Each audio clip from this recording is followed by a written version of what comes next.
क्योंकि पत्नी सिर्फ अपना भला सोचेगी, जबकि आपको आपके परिवार का भला सोचना है।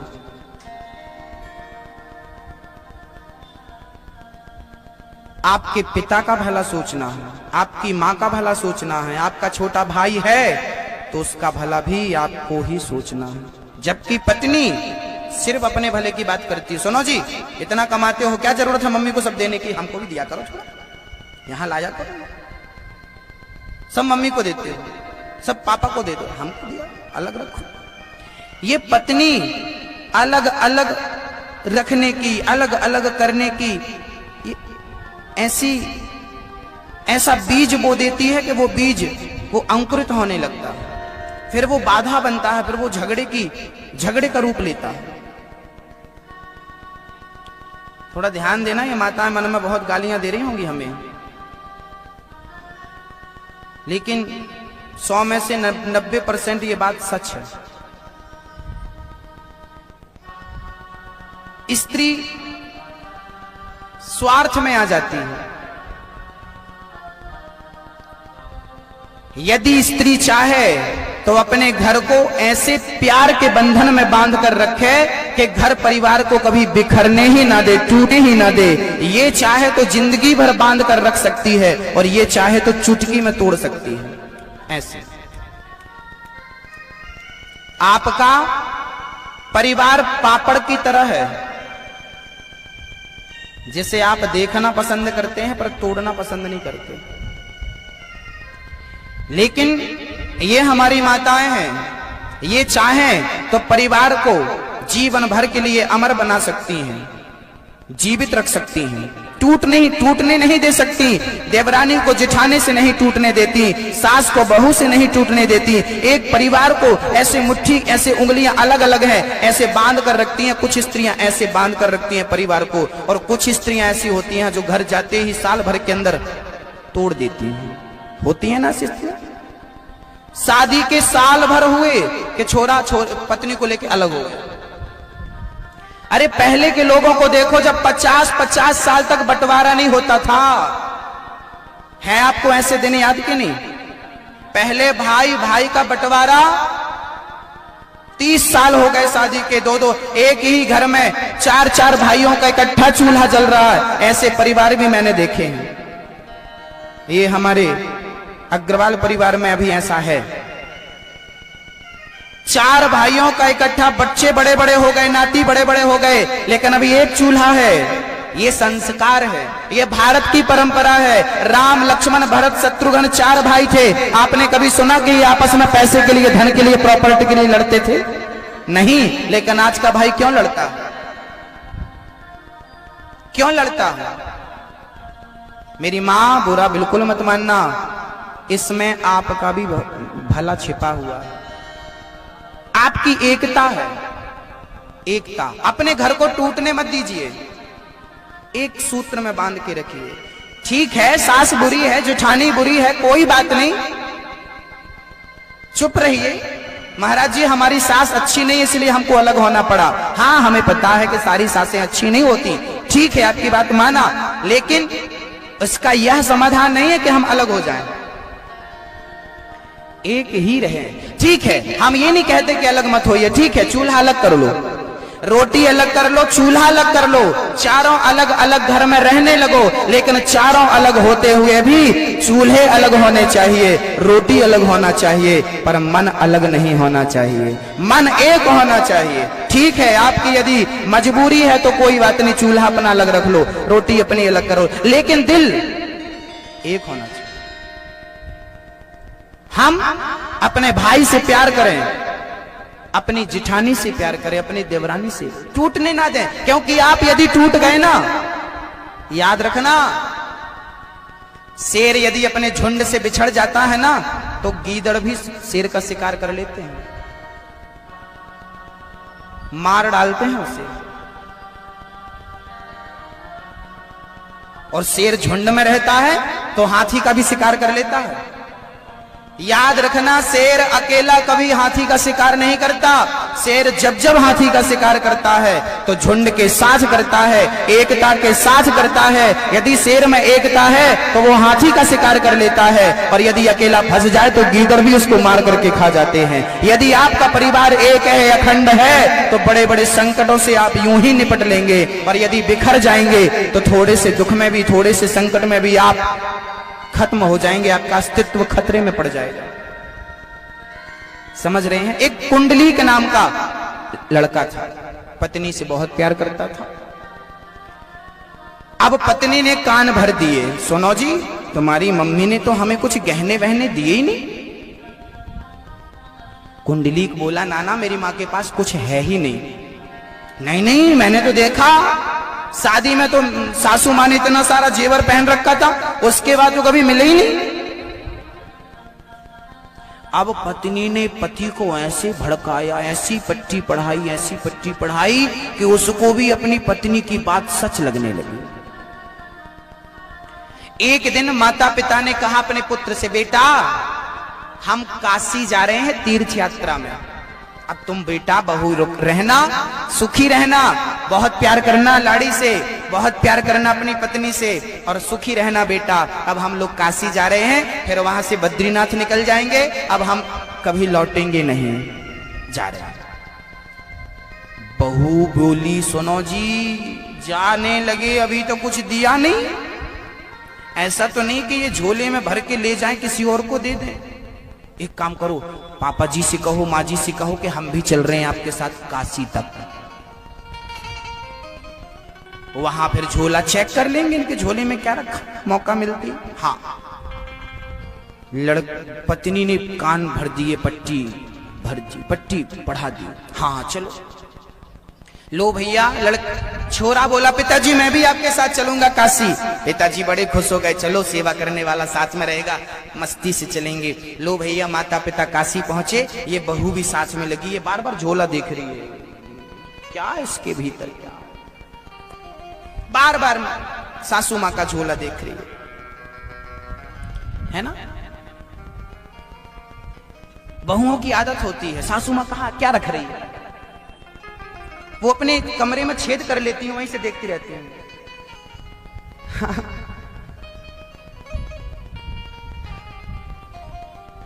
सासू माँ क्या कर रही है, कहां क्या रख रही है, किसको क्या। और बहुएं तब ज्यादा और अलर्ट हो जाती हैं जब ननंद आती है। ननंद आई तो बहू सावधान हो गई, अब सासू माँ बांध कितना सारा देगी। रीत है, बाजना की नहीं।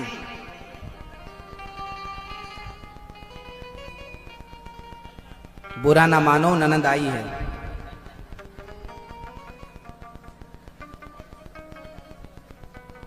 चले गए काशी के एक धर्मशाला में, माता पिता रुके, कुंडली के एक कमरे में माता पिता रुके हैं, दूसरे कमरे में ये दोनों पति पत्नी बेटा बहू रुके हैं।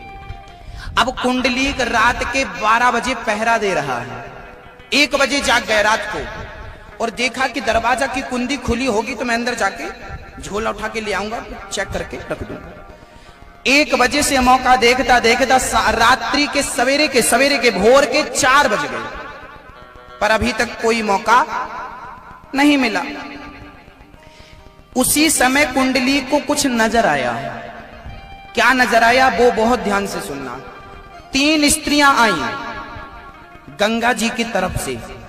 3 स्त्रियां आईं, वो धर्मशाला पर जहां वो रुके थे वहां एक पुराने महात्मा रहते थे, साधु जी। वो 3 स्त्रियां आईं, महात्मा के पास गईं, वो कपड़े गंदे पहन कर आई थी और वहां से साफ स्वच्छ कपड़े पहन करके वो आई। कुंडलीक ने देखा ये गंदे कपड़े पहन कर गईं और वहां से बड़े निर्मल साफ स्वच्छ कपड़े पहन कर आई।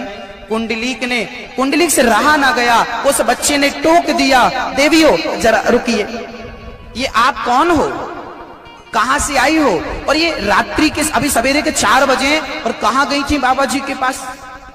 उन तीनों कन्याओं ने मुस्कुराते हुए कहा, बेटा हम ये गंगा है, ये यमुना है, ये सरस्वती है। हम तीनों गंगा यमुना सरस्वती हैं। अच्छा, आप गंगा मैया हो? हाँ। तो आप ये कपड़े गंदे पहन के कहां गई थी?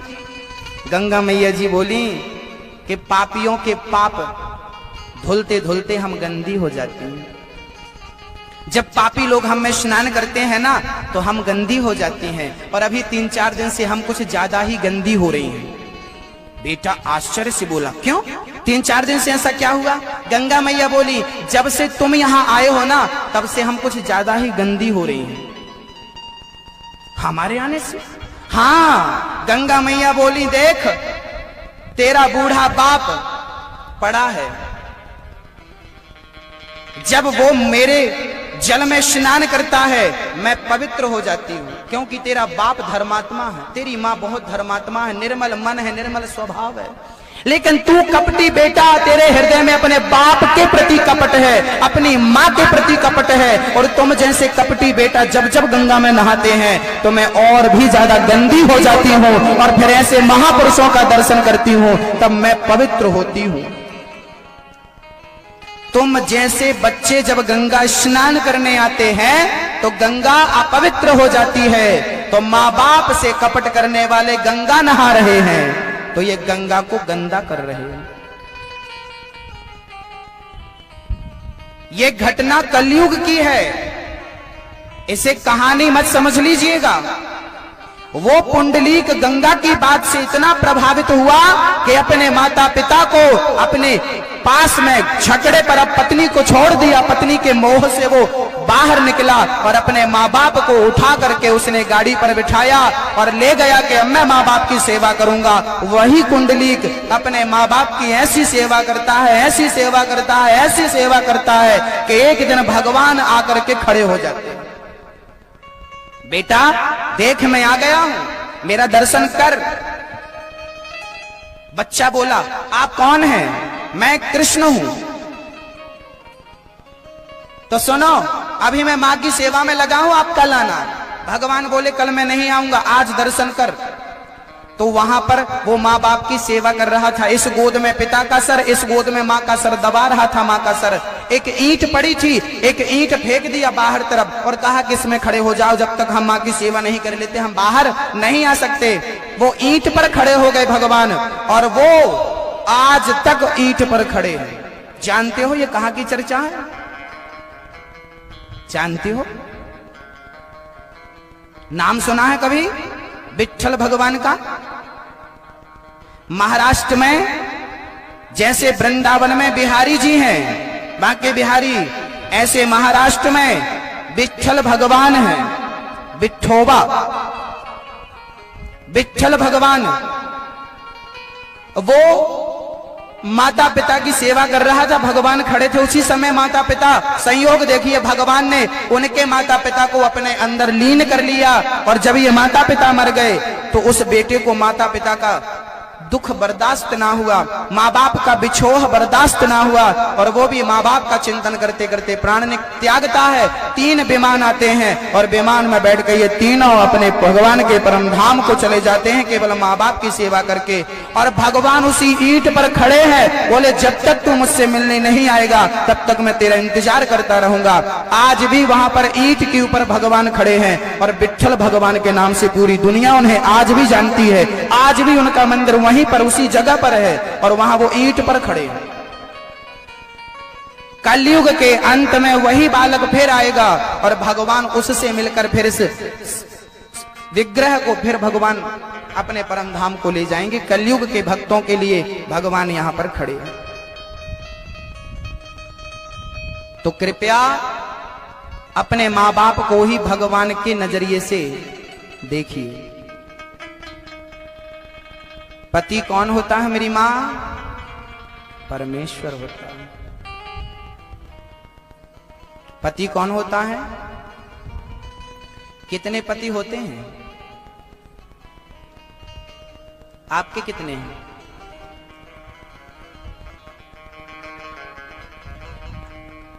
कितने हैं आप लोगों के? एक, ओनली वन।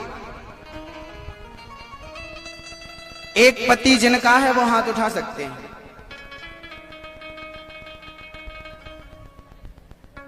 उठाओ।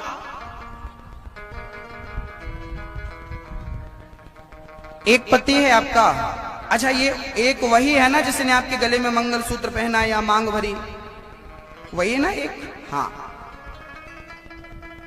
आंख कितनी है आपकी? 2।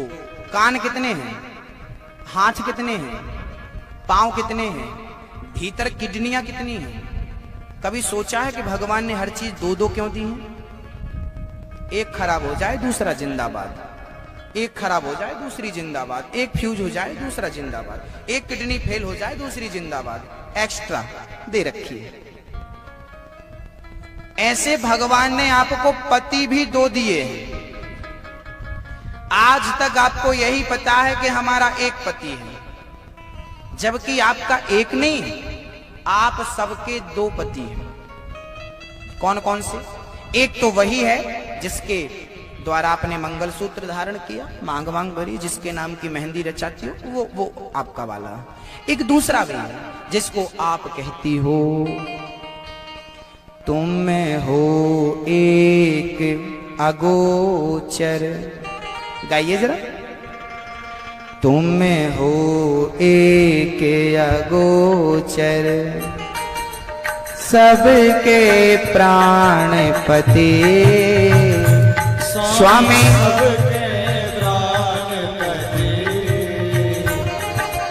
किस विधि मिला हूँ दया मैं, किस विधि मिला हूँ दया मैं, तुमको मैं कुमति। ओम जय जगदीश हरे। फिर से दोहरा लीजिए। तुम हो एक अगोचर, सबके प्राण पति, सबके प्राण पति। तो ये किसका पति है? ये सबका पति है, लेकिन किसका पति है? ये प्राणों का पति है। तुम हो एक अगोचर, सबके प्राणपति। ये जो पति है ये प्राणपति नहीं है, ये शरीर का पति है, ये शरीर से प्यार करता है। लेकिन मेरा परमात्मा वो आपके प्राणों से, आपकी आत्मा से प्यार करता है। तो आत्मा का पति परमात्मा है। अपनी आत्मा को उस परमात्मा तक पहुंचाना है तो उसका ध्यान करना होगा, उसका स्मरण करना होगा। याद रखना, हम सब के भीतर, अच्छा ये तो स्त्रियां हैं तो इनके 2 पति हम कह रहे हैं कि एक वो एक ये। आप लोगों का क्या है? आपका भी तो पति है। याद रखना, पुरुष भी अंदर से स्त्री ही होता है। पुरुष भी, आप लोग पुरुष हो कि स्त्री हो ये बताओ? पुरुष हो कि स्त्री? पुरुष। पुरुष हमारा, हम तो पुरुष हैं। शरीर से पुरुष हो कि आत्मा से?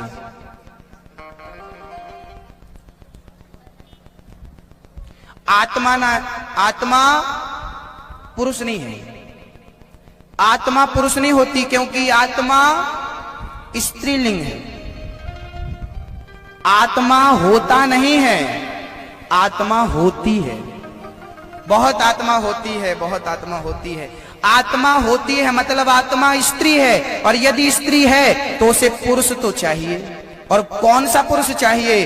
बोले ये आत्मा है तो इस आत्मा रूपी स्त्री को परमात्मा रूपी पुरुष चाहिए। तो यही है जीवात्मा का परमात्मा से मिलन। अपनी आत्मा का परमात्मा से मिलन कर देना ही रास है। आज मैं जो रास की चर्चा सुनाने जा रहा हूं वो जीवात्मा और परमात्मा का मिलन है, वो शरीर का मिलन नहीं है। उसे शरीर का मिलन समझने की त्रुटि मत कर लेना। वो शरीर का मिलन नहीं है कि गोपियों का शरीर कृष्ण के शरीर से मिल रहा है, क्योंकि रास पर बहुत सारे संदेह खड़े होते हैं। भगवान ने रास क्यों रचाया? अरे भाई, भगवान ने जब रास रचाया था ना तो उसमें लिखा है श्रीमद् भागवत में, उस समय भगवान की उम्र मात्र 7 वर्ष की थी। तो क्या 7 वर्ष के बच्चे के अंदर कोई वासना होती है? कोई भेद बुद्धि होती है? नहीं, पवित्र बुद्धि होती है। तो भगवान 7 वर्ष के थे और वो परमात्मा है, परब्रह्म है। बिनु पग चले सुनहि बिनु काना, कर बिनु कर्म करहि विधि नाना। वो परमात्मा सर्वत्र है। ऐश्वर्यस्य समग्रस्य धर्मस्य यशसः श्री ज्ञान वैराग्य और चेव षड्णाम भगतीर्णा। वो सर्वव्यापी है, सर्वज्ञ है, हम अल्पज्ञ हैं, हम अल्पज्ञ हैं, वो हमारे जैसा नहीं है। गोपियां आई हैं, भगवान ने गोपियों के संग रास रचाया है। अब मैं आपको बताऊं ये गोपी क्या है। गौ मतलब होता है इंद्रियां, पी मतलब होता है पीना। जिन्होंने अपनी वासनाओं को